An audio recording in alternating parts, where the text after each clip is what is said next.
नमस्कार। आज हम एक ऐसे ऐतिहासिक सफर पर निकलने वाले हैं जिसने असल में आधुनिक भारत की नींव रखी है।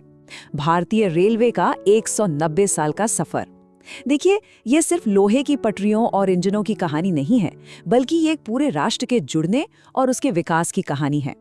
तो चलिए, बिना किसी देरी के इस विशाल नेटवर्क के इतिहास और इसके क्रमिक विकास को गहराई से समझते हैं। अब जरा इस आंकड़े पर गौर कीजिए, 1.2 लाख किलोमीटर्स। जी हाँ, आज हमारा भारतीय रेल नेटवर्क इतना विशाल हो चुका है। यह दुनिया भर में अमेरिका, चीन और रूस के बाद चौथा सबसे बड़ा रेल नेटवर्क है। पटरियों का एक ऐसा महाजाल जो देश के हर छोटे बड़े कोने को आपस में पिरोता है। एक सिरे से दूसरे सिरे तक ये नेटवर्क हर दिन लाखों लोगों की जिंदगियों को रफ्तार देता है। आज हम इस पूरी टाइमलाइन को 5 अहम हिस्सों में बांटकर देखेंगे। रेलवे की औपनिवेशिक जड़ें, इसका विस्तार, आजादी के बाद का पुनर्गठन, आधुनिकीकरण का दौर और अंत में इसके वर्तमान पैमाने और नई चुनौतियां। तो चलिए शुरुआत करते हैं हमारे पहले पड़ाव से, रेलवे की शुरुआती जड़ें और कैसे अंग्रेजों ने इसे एक टूल की तरह इस्तेमाल किया। देखिए, आज हम रेलवे को एक जन सेवा के रूप में देखते हैं, है ना? लेकिन 1832 में जब ब्रिटिश सरकार ने पहली बार भारत में रेलवे का प्रस्ताव रखा था, तो उनका मकसद आम जनता की सुविधा बिल्कुल नहीं था। अंग्रेजों का मूल उद्देश्य बहुत ही सीधा था, भारत के अलग अलग हिस्सों से कच्चा माल इकट्ठा करना और उसे तेजी से बंदरगाहों तक पहुंचाना। पुराने तरीकों से माल ढुलाई में समय बहुत लगता था, तो मूल रूप से रेलवे उनके लिए सिर्फ एक लॉजिस्टिक समाधान था। लेकिन आज की तस्वीर बिल्कुल अलग है। आज ये पूरी तरह से देश की धड़कन बन चुका है। अब इस टाइमलाइन को देखिए। 1832 के प्रस्ताव के बाद 1837 में मद्रास में देश की पहली ट्रेन दौड़ी, जिसे रेड हिल रेलवे कहा गया।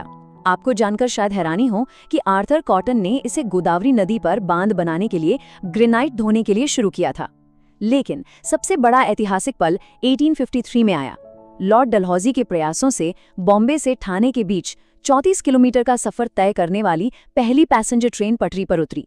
सही मायनों में आज के इस विशाल रेलवे की वो पहली असली नींव थी। आगे बढ़ते हैं हमारे दूसरे खंड की तरफ, विस्तार और पटरियों का फैलाव। इसके बाद तो जैसे पटरियां बिछाने की होड़ सी लग गई। 1854 में हुगली से हावड़ा के बीच 24 मील का ट्रैक बिछाया गया। फिर 1856 में दक्षिण भारत की पहली यात्री ट्रेन शुरू हुई और 1895 आते आते एक बहुत ही कमाल की चीज हुई। हमने भारत के ही कारखानों में रेल इंजनों का निर्माण शुरू कर दिया। यानी जो रेलवे पहले पूरी तरह से विदेशों पर निर्भर था, वो अब यहीं अपने उपकरण बनाने लगा था। ये एक बहुत बड़ा कदम था। फिर आया 1920 का दशक।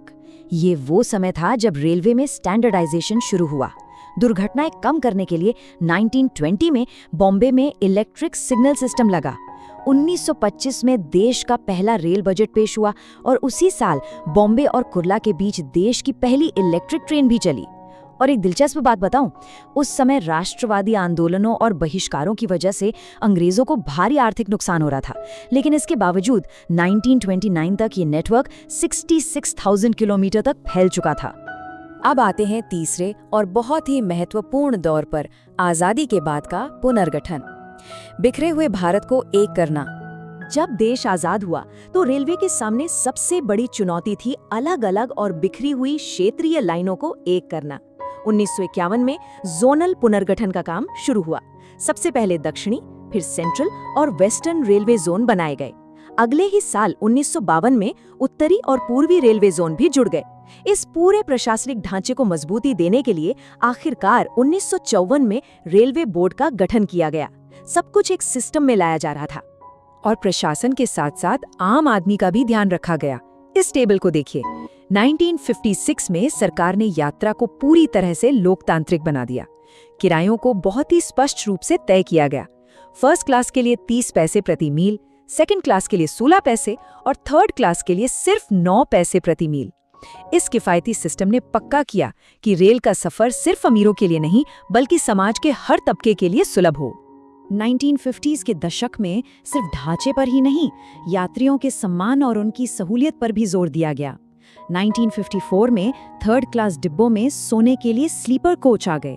1956 में हावड़ा और दिल्ली के बीच देश की पहली एसी ट्रेन शुरू हुई और 1959 का फैसला तो वाकई शानदार था।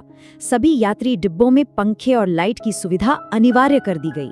आज हमें ये बहुत आम बात लगती है, लेकिन उस वक्त ये एक बहुत बड़ा बदलाव था। चलिए अब रुक करते हैं हमारे चौथे खंड की ओर, आधुनिकीकरण का युग, गति और कंप्यूटर तकनीक का दौर। याद है वो स्टेशन के बाहर लगने वाली लंबी लाइनें? टिकटिंग का विकास बड़ी तेजी से हुआ। 1985 में नई दिल्ली में कंप्यूटरीकृत टिकटिंग का एक पायलट प्रोजेक्ट शुरू हुआ। फिर 1990 में सेल्फ प्रिंटिंग टिकट मशीनें आईं, लेकिन सबसे बड़ा गेम चेंजर साबित हुआ 1999 का कंसर्ट CONSERT सिस्टम, जिसे पूरे देश में लागू कर दिया गया। इसी की बदौलत आज आप देश के किसी भी कोने से अपना टिकट चुटकियों में बुक कर पाते हैं। और हाँ, इसी आधुनिकीकरण के बीच 1984 में एक और कमाल हुआ।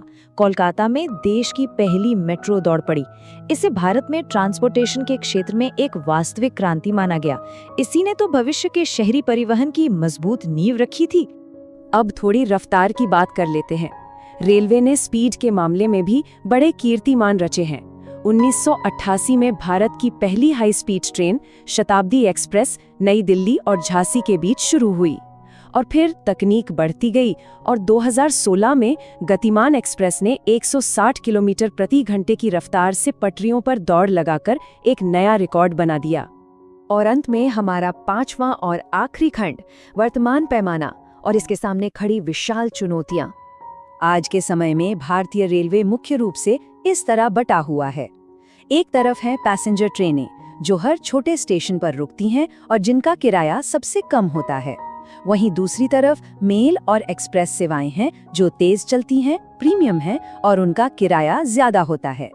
ये कॉम्बिनेशन सुनिश्चित करता है कि भारत जैसे विविधता वाले देश में हर किसी की जरूरत पूरी हो सके।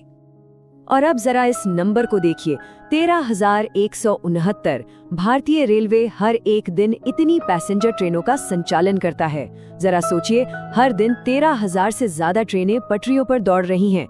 ये सिर्फ एक आंकड़ा नहीं है, ये इस नेटवर्क की विशालता और हमारी दिनचर्या में इसकी अहमियत को दिखाता है। इतने विशाल ढांचे को आधुनिक बनाने का काम आज भी जोरों पर है। भारतीय रेलवे ने 2030 तक अपने पूरे नेटवर्क के 100% इलेक्ट्रिफिकेशन का एक बेहद महत्वाकांक्षी लक्ष्य रखा है। और अच्छी बात यह है कि मार्च 2023 तक ही 14 राज्यों और केंद्र शासित प्रदेशों में विद्युतीकरण का ये काम पूरा भी हो चुका है। काम बहुत तेजी से चल रहा है। लेकिन देखिए, सब कुछ इतना भी आसान नहीं है। हमारे सामने कुछ बहुत ही गंभीर और बुनियादी चुनौतियां खड़ी हैं। रेलवे के कई कंप्यूटर सिस्टम अब काफी पुराने हो चुके हैं। हमें अपडेटेड ट्रैफिक कंट्रोल सिस्टम की तत्काल जरूरत है।